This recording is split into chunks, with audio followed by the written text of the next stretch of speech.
Welcome to Public Square, Conversations in Democracy, where we explore the heart of democracy. I'm your host, Wietse Van Ransbeeck, on a mission to reboot the public sector and invigorate local democracies worldwide. Join us as we spotlight game changers, share visions, and practical innovations. Let's begin today's inspiring conversation.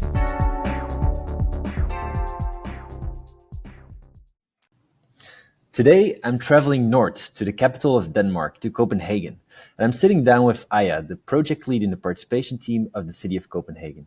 We'll be diving deep into the world of bottom-up proposals and community engagement. Welcome, Aja. Hello. Hi. Hey. So, Aja, today we're going to be talking about bottom-up proposals. Bottom-up proposal in Copenhagen. We're going to be exploring, first of all, the work you've been doing in Copenhagen. But then I would also like to dig a bit deeper conceptually into why proposals? Why is this important? And I will be taking a bit more the position of, the skeptic here, the devil's advocate, to explore this with you. And then we can, also conclude on some of your learnings about proposals. But before we get into that, I would like to ask you, what is your first memory of democracy or a moment when you realized the importance of citizen participation? Yes, you actually sent this question to me beforehand, and I was like, I really wanted to think of this positive story, maybe a story from when I was a kid, going to the city council, with all the other kids wanting a playground, and you're having the mayor saying, yeah, you're granted this playground and stuff like that. But I don't really have one of those stories, and I think for in most cases it's much more muddy than that. It's much more sort of frustrating, sort of dealing with the political system as a citizen, and I think that's also that's why we're doing what we're doing. We're doing citizen participation to sort of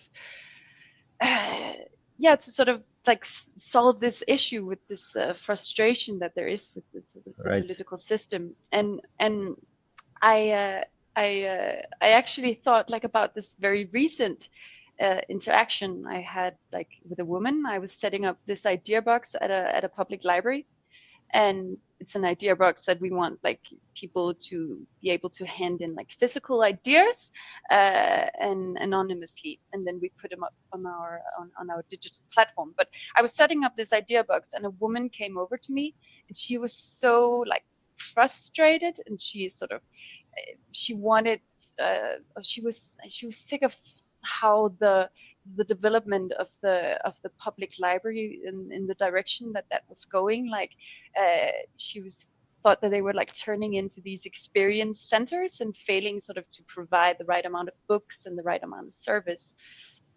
And because I was with that sort of idea box, I don't work at the library, so I was like, yeah, I don't work here, but I have this idea box, and I think you should write down. I think your frustrations are valid, and I think write it down and put it in the idea box, and it will come up on our platform, and sort of envision your perfect library, and I think this just made me think about the importance of the work that we do. Helping citizens to sort of translate their frustrations into something more sort of constructive, because frustrations has a lot of creative energy in it. It's just a creative energy without an outlet, and yeah, it's just I think a lot of those sort of frustrations, complaints, they end up on social media, and they just end up in this negative void. So what we're doing with proposals is helping to carve out these sort of ideas that are behind the critique and translating them into sort of digestible proposals for the politicians. I love that. Frustration is a creative energy without an outlet. That's very true, isn't it? It's a good way to put it. It's about turning something, a negative experience, into an idea, fuel for improvement. And what was the reaction of that person in the library?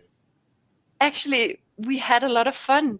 she was visibly very frustrated, but then she also said, sorry, I just, oh, it's so nice to let out this, like, frustration, thank you. And so we laughed a little bit about like her very hectic energy, but it was just yeah, Yeah, her yeah. reaction was just very positive, like, But I yeah. guess the bottom line, and I guess it's also a pretty good segue into the rest of our conversation. It's about the role of the government to channel all those, lived experiences and frustrations in this case into something and turn that into something positive, which I think you're also definitely doing in a way with a proposal, because a proposal, you're submitting that to suggest something better and to want to see improvement. So let's dive into that. I'm really excited to explore this topic with you Hmm? today, Aya, because proposals is also for me something dear to my heart, agenda setting, and the role that it plays in the participatory democracy to also work from the bottom up and leave the initiative to residents to like to come with their own ideas outside of maybe what the government is already working on. And so yeah, I've been following your work very closely. I think you're definitely a pioneer, I would say, in Europe on proposals. But let's start from the beginning. Can you tell us a bit more about the work that you've done in Copenhagen on bottom-up proposals? So what is this whole initiative or project about, and why does it exist in the first place? Yeah, of course. So bottom-up proposals, what we call Copenhagen proposals Mm-hmm. here, is a method that allows citizens to initiate and submit their own ideas and suggestions for like local policies and projects, and by that sort of empowering them to take an active role in shaping the governance and development of our municipality and city. Um, and the initiative was it's been introduced many times, but it was only decided upon in last year, where we launched proposals. So it was sort of introduced in response to a growing demand, both from our citizens but also politicians, to sort of implement more direct citizen involvement in the political decision-making process, and also sort of in the urban development of Copenhagen. Uh, and I think what sort of separates uh, initiatives or citizen proposals from other participation methods, what sort of makes it unique is is that, like, with, for instance, we have public hearings as well and public consultation responses in Copenhagen. And there we're providing a platform for transparency and also for accountability, and we're giving people the possibility of giving feedback on very specific issues. So we have like this framework that they have to give feedback into. um, and this might lead, to some modification or adjustments in sort of that specific project or plan, but oftentimes not. And it's important that we have that. But what initiatives does is that it allows people. It's sort of a step further up the participation ladder, Mm-hmm. and it makes it possible for citizens to initiate, as I said, like their own proposals. And this may actually lead to sort of new policies or projects, because we are committing to case preparing, and also to politically sort of process the proposals that reach our threshold, in our case, Mm-hmm. Mm-hmm. 2,500 votes. Yeah, so you got to get 2,500 votes in order for your proposal to be discussed by the political committee, the political body. You said that you had demand actually from the residents that they were demanding such a tools. Can you take us back to, like, is actually the online proposals, the Copenhagen proposals that you've installed now, are they um, is this a digitalization of a process that was already there, like that you could go collect signatures on your proposal, or is this something completely new? It's completely new to Copenhagen. They have it in different municipalities, other municipalities in Denmark, and we also have it like on a national level.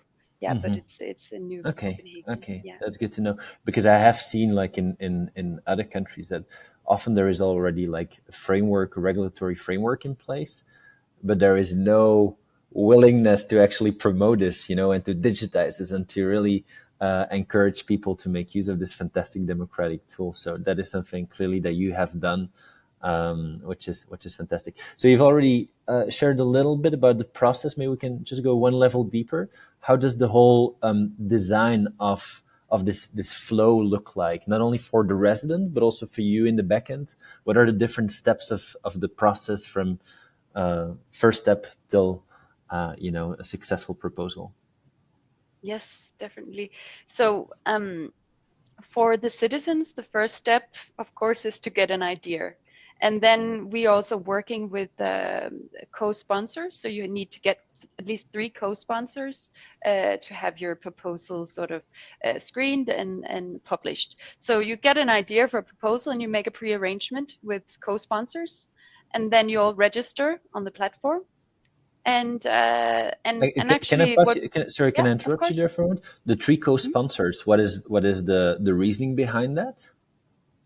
The reason behind 3 co-sponsors is that we want to make sure that the proposals are very serious. So you don't have someone just writing something for themselves like a Sunday evening, and we have to spend a lot of resources afterwards trying, screening the proposal and doing all this work that we do.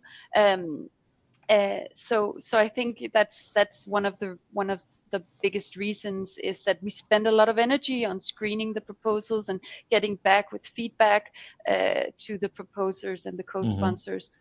And so imagine I live in Copenhagen and I have my idea. How do I find a co-sponsor? How do I find other people, like to join my initiative? Is that up to me, or how do you facilitate that? I mean, so it's basically it's up to you. You can. I mean, people use social media, like write in different forums to get co-sponsors, and also just your network. But what we also do is that we've set up this idea box that I've talked about, which is like an online idea bank where people can request for co-sponsors for their proposals. Oh, So that's that's great. a way, and we're also like working on communications initiatives to try and like help people find co-sponsors. Yeah, that It's a makes a lot work of in sense, because progress. Yeah. I was also thinking I might be a newcomer to the city. I might not have that social network yet. Then I think this is a great initiative if I can ask Yeah. for like co-sponsors to my idea. All right, we were at step And 1. The yeah, but I also co-sponsors. want to say another thing about Hmm. co-sponsors, and I think that's also a very important thing. Is that you will have more people that have ownership over the proposal. And with more ownership, you have more people sharing the proposal. And it does need to get these 2,500 votes. So it is necessary just for one person to collect 2,500 votes is a lot for a lot of Hmm. people. But for 4 people to do it, it's much easier. Hmm. So that's also one of the things we've been thinking about. That Yeah. makes sense. Yeah. Okay. Okay, but step 2. Step 2. um, so you register, you fill out the proposal form, briefly sort of describing the proposal and the motivation behind it, and then you submit the co-sponsors. And when they get an invitation and they have to accept that invitation.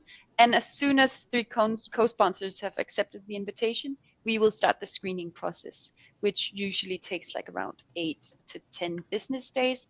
And there we check if the proposal sort of meets the criteria. And 2 of the main criteria that we are looking for is if it's within the municipality's scope of work. Is this even something that we can like politically process? And has it already been politically processed in the current election period? We check for that, and if it fits the criteria, we will publish it, and then we will publish it with like a feedback. Sort of like framing the proposal, or sort of saying like we briefly sort of explain the possibilities and implications of the proposals. And that's a feedback that I do together with people working at the specialist administration, the relevant specialist administration, who have this like specific And knowledge. are you at that point then also giving a feedback on the proposal itself, on the content, that you say like, hey, you know, elaborate a little bit more on this, or maybe revisit this section? No. Is it also No, such? so this is, no, we don't do that. So this is feedback that's public feedback. It's sort of way of framing the proposal. It's a way of saying like, this proposal is now published. Just bear in mind that these and these and these things, this might not be possible, this might be possible, like sort of, because sometimes proposals have a lot of suggestions in them that are not possible, but you know, the like core sort of scope of the proposal is, and so we just sort of, how do you say, Yeah, I get it. You contextualize a bit, like, hey, we what's possible, what's contextualize not. it. Yeah, that makes a lot of Exactly. sense. And how about Yeah. the proposal? So you already gave the two main criteria, the scope of work and whether it's been politically discussed already. What if you don't make it through the eligibility check? How are you then feeding back to the residents? Then we are actually we're actually publishing if it lives up to sort of the guidelines of the platform, that it doesn't contain like any, you know, personal information about other people, and like, you know, that the wording is, you know, all good. Then we publish it, and then we give a feedback as well, and as to why we cannot make it available for like voting. Yeah. Okay, so you publish it, but it's not. I mean, you cannot vote on You it, can't obviously. vote. Yeah. Yeah. All And right, that's good. also service, you know. Yeah. So that's the screening process. What comes after Yeah. the screening? Yeah. So if the proposal gets 2,500 votes, and it has 180 days to, that's about like 6 months to collect the votes, it's going to sort of be case prepared in the specialist administration, and then it will be politically processed in the specialist committee, and they will decide if they are for or against the proposal, and then they will write it up to the city council. They will present you know, the proposal is presented to the city councils with a comment from the specialist committee recommending what to do. But the city council can just say, we don't care about that recommendation, we want to do this or that. But the city council decides whether to pass the proposal. And then in most cases, so if the proposal involves, like, if there's a big, you know, budget or like economic sort of, what do you say? Yeah, I forgot. Yeah, the Anyways, economic feasibility. Yeah. yeah, exactly. Then it will be sent back to the specialist administration, where they would do like a budget memorandum, and that memorandum will then be treated at the biannual sort of budget negotiations. And Okay. then if the financing is approved, it will be implemented in the specialist administration. So that's sort of the process. It's a rather Yeah. long process, but so is like political proposals. Yeah. So And I yeah, think it's great to have. I mean, it looks like there's many stakeholders in the process. It's, as you said, it is a bit. I mean, it's structured. It comes with its complexity, but then you also know what are the rules of the game, which really helps. And you I think also for residents, you know, it gives them the trust that something will be done if, and it's very clear in terms of expectations when you can actually move forward with your proposal. So that's great. Now, let's talk a little bit more about the impact so far. So you launched, what is it, close to a year ago, right? yeah, close to you. And what's been the impact so far? So do you have I saw online that there's about at the moment 27 proposals, I believe, that have been put forward. Can you share an example of one impactful proposal? Definitely. Yeah, we have a lot more than 27 proposals coming in, but some of them just don't gain Right. like the 3 co-sponsors. But we have 27 active Yeah. Yeah. proposals now. Yeah, so we actually have one proposal suggesting like a treatment guarantee for people or for Copenhageners who've grown up in homes with substance abuse, and that one garnered, I think, around 3,800, 3,900 votes, and it has already been politically processed by the Social Welfare Committee, and they like made the unanimously unanimous, is that the word? Yeah, vote for passing of the proposal. Um, Okay. and of course, we don't know yet how it will pan out when it goes to the city council. And if it will, if they will prioritize financing for it in the Right. budget negotiations in September. But the Okay. city council meeting is in August, and then the budget seminars in September. But it's come Okay. very far, and the Yeah. politicians are very, very keen to implement this. But Yeah. it's, I mean, there's always a budget that needs to be Yeah. Right. considered. Right. Yeah, It would be a and fantastic and milestone, though. yeah, Like it it would would be be a very strong fantastic. The signal, I first guess. one, yeah. Uh, but we also actually have like, so 2,500 votes is a lot to sort of collect. But the experiences in other municipalities and in the Danish parliament as well is that even those proposals that don't get enough votes, they can actually have an impact. And they're actually later taken up and adopted. And we can see that happening as well in Copenhagen. So we actually have 2 proposals that gained around like 500 votes. Mhm. And they're actually soon to be implemented. Oh, Uh, really? One proposal is about, I think, yeah, it was like planting of trees along like a major road in Copenhagen. Um, and the technical and environment administration has already sort of taken that up, and they're planting trees now, or at least that's in their plan. And then there's one about a preservation of this non-permanent sculpture or pavilion in the inner city, um, and that Yeah. proposal has just been granted Oh, another that's two awesome. Yeah. years. Yeah. And So so that means so that the proposals are not only, I mean, it's not only like a matter of like, do you pass the threshold, but also clearly city officials are looking into, hey, what's exactly, being discussed, what's been proposed. exactly. That's great to hear.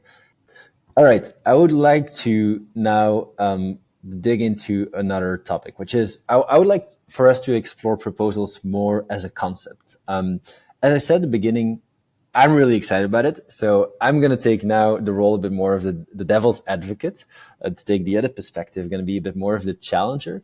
And as I shared, I think worldwide, the potential of proposals is still much bigger than what we have achieved today. And there are some pushbacks to implementing it. And I want to explore those with you, Aya.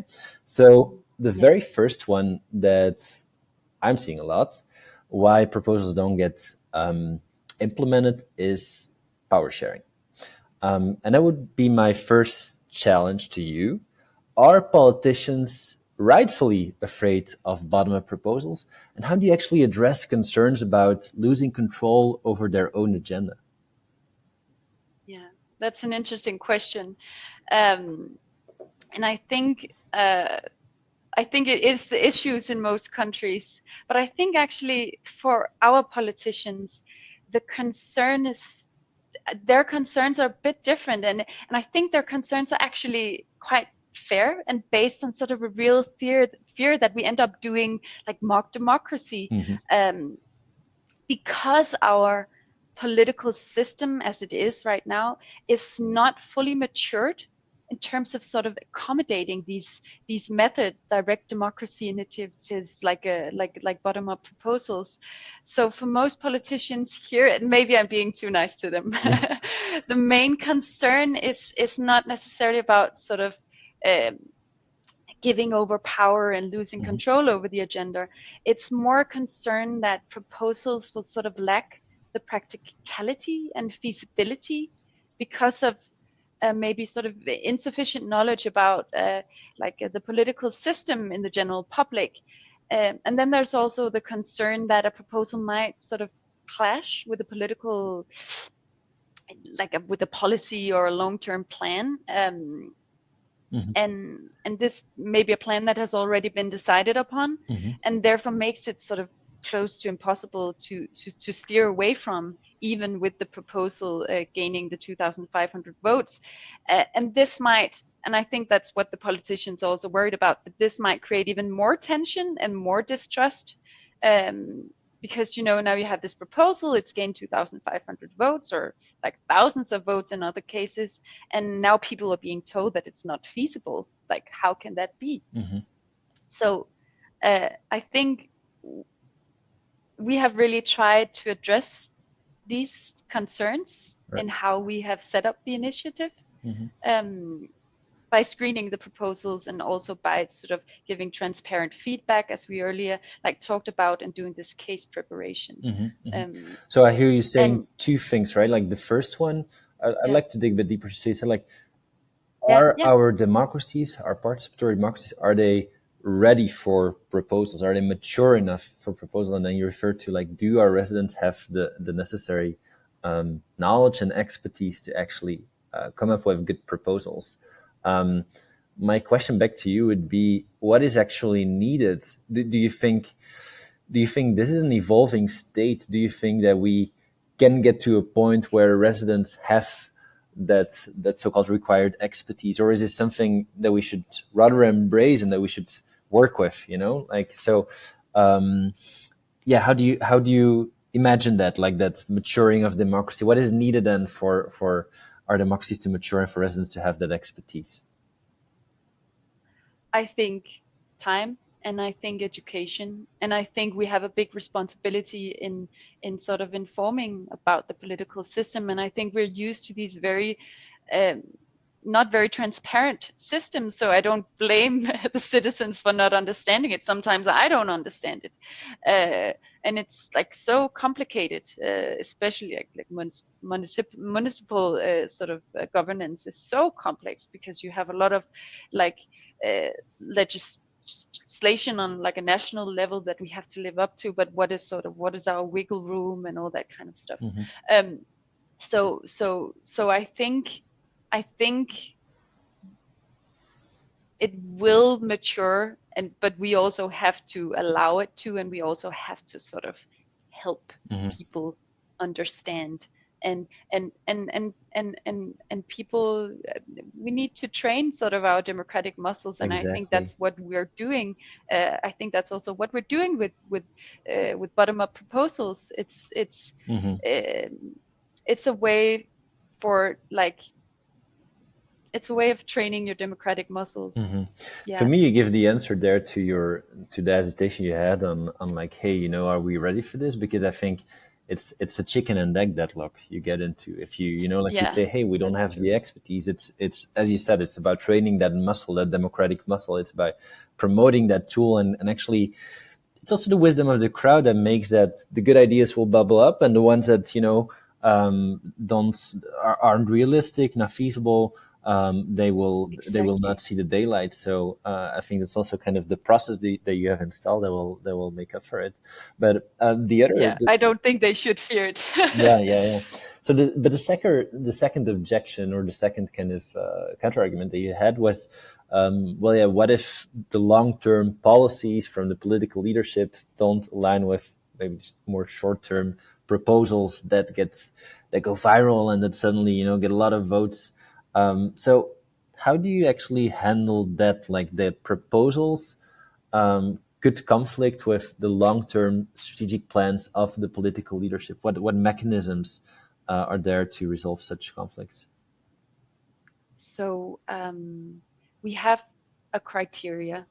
As I earlier mentioned, we have a criteria that says that a proposal that sort of conflicts with a policy or project that has already been passed in the current election period we can't publish that. Mhm. And it's because it has no chance of being implemented. It's the same if a politician does a proposal like that. We won't even like process it Mhm. in the city council. So it's the chances are 0 to none, and we don't want people to waste time and energy on proposals that Right. won't be able And I mean, to after make all, it.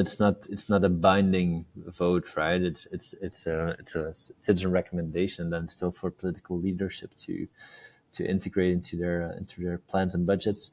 And then a last challenge I want to present to you is there a risk that very vocal minority groups might actually dominate the proposal process? Have you seen that it can also be a tool for lobbying groups, advocacy groups to abuse the system and to like overuse the Yeah. system, and that actually it's not the voices that you hear are not representative for what lives in society? Yeah, definitely.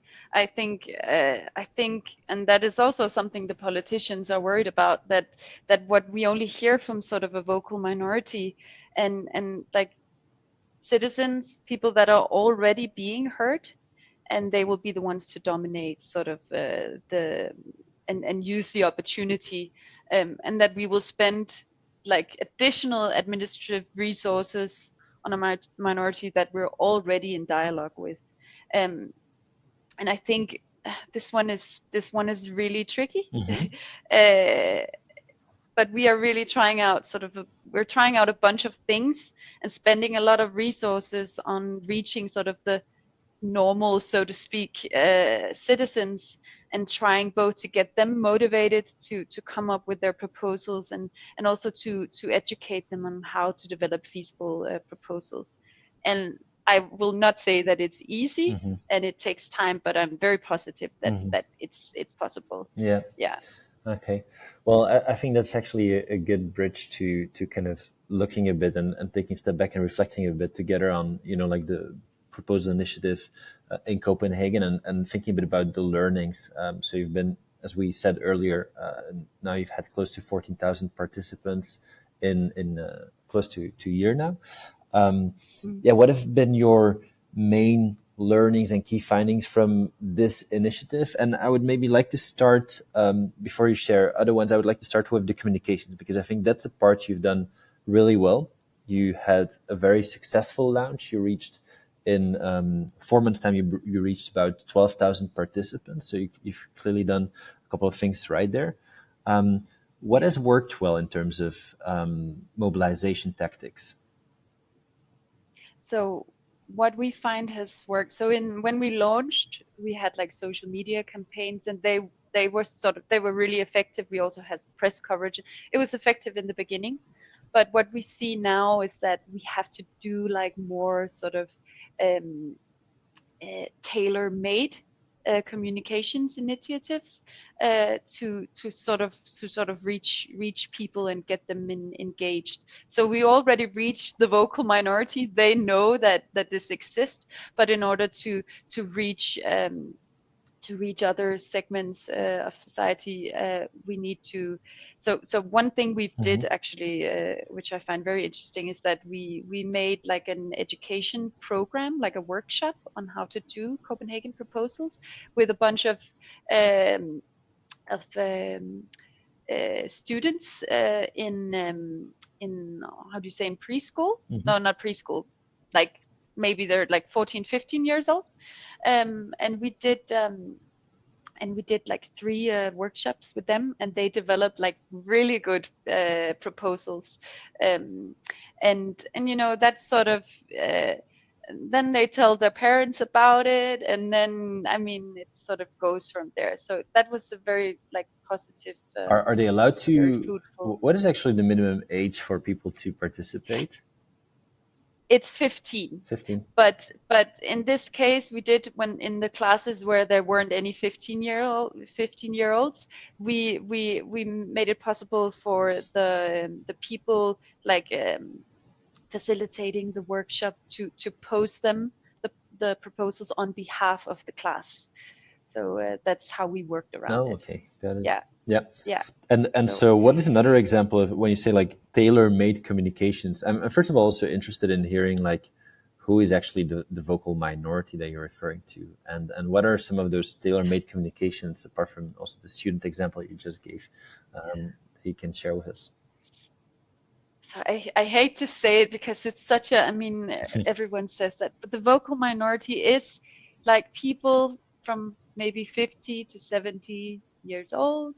And they are the people that also go to these public hearings, and they are just like, this is the vocal minority, like gray haired people, white haired people. Um, and we're always doing like new initiatives to try and sort of expand the uh, the group of people that are actually participating Right. in our initiatives. Yeah. But yeah, And that's so, vocal minority. and so in terms of like the tailor-made communication, what is a group you would like to reach more? So we would like to reach the young people, because Copenhagen is a very young city. So I mean, and that's an issue that we have. We're not really getting to the young people, those from like the age of 15 to the age of 30, um, and then we want to reach like families, like uh, people with kids, like have a lot on their plate, and maybe doing citizen participation is not a priority. So, and I think with proposals being this very easy way to participate really speaks to them. So we do see like more like young people and families uh, participating in this sort of in this method. Yeah. Yeah. And so, in terms of communication, I think one important aspect, at least that's how it looks to me. So, you mentioned already Mm. appearing in the media. That's something you've done. You've done well, as well as being out in the streets, right? Like visibility through posters in the city. Yeah. I remember, like you went for the lounge. That you were in the metro station, and were handing out flyers and just giving that visibility, being out there in the streets and for people to kind of Yes. see it is, I guess, also really, really key. Um, And we do pop-ups at events, and hand out like information, and like have dialogues with people, and hand out merch, and we do all sorts of things. yeah, yeah. Yeah. Any other major learnings you want to share with us? Any other important findings? Yeah, so I think one important finding, what we learned, is that 5,000, which was our like initial threshold, 5,000 votes was just way too steep, in order for the citizens to have a fair chance of actually getting their proposals processed. And so we we learned that, and then we decided to change it. So we sent in the winter, we made a recommendation to the city council that they should like half the threshold, so it would be 2,500, and they decided to do that in March. And but it's also like going lower than that might also like Hmm. pose a risk, because then that might not be representative enough, and maybe only like benefit a narrow segment of the population. Hmm. So it's really a balancing act. Hmm. Hmm. And then also, like, a learning is also, it takes time for normal people to discover that the opportunity exists, and even longer for them to start using it. And as you say, we've done a lot of things, really a lot of things, and we thought we were going to be overwhelmed with proposals, but so far we receive like 2 to 5 proposals per month, so it's not that much yet. We Right. expect a lot more, but yeah, yeah. Yeah, I guess I as you think said, it's a matter that's of it. building that awareness, building that culture. Also takes time. Exactly. It is. And let's end on that note. What is your dream for the future of proposals in Copenhagen? My dream is that a lot more people will use it, and that that it's more sort of an institution in our political system, and that the city council will treat at least one proposal on every meeting they have, like every month. That's my dream. I think that's a very good and tangible ambition. One proposal a month. All right. Anything we didn't touch that on? The citizens are a new political party. Yeah. Direct representation. Any other things we didn't touch on yet that you want to highlight? I think we've covered a lot of terrain. Yeah, I don't know. I think I want to highlight that it's so important. So if you're setting up bottom-up proposals in your municipality or country, it's just so important to take that time to figure out which model that will serve the purpose of the method, and while also sort of making sure that you have the resources to deliver on your promises, and then ask for additional resources if you think that it will benefit from it. I mean, I think one thing that politicians find worse than spending money on something that doesn't really work or that's ineffective is spending money on initiatives that just end up defying its own purpose, and in this case sort of supporting and strengthening democratic participation. So yeah, I think that's a very clear tip. Spend enough time on be open to feedback. Yeah, because that's what you did, right? Like your ultimate advice here of spending time on defining the process rules of the game that fit your context is one thing, but also adjust as you move forward. Because I think the great example of, you had so many examples, 5,000 bringing it down to 2,500. I also remember the incubation through idea boxes to create more of a level playing field for participants. So thanks so much, Aja, for sharing all of those really tangible tips and tricks with us today. And let's hope that we see many more cities around the world adopting bottom-up proposal, and that we can marry bottom-up and top-down governance for a better democracy.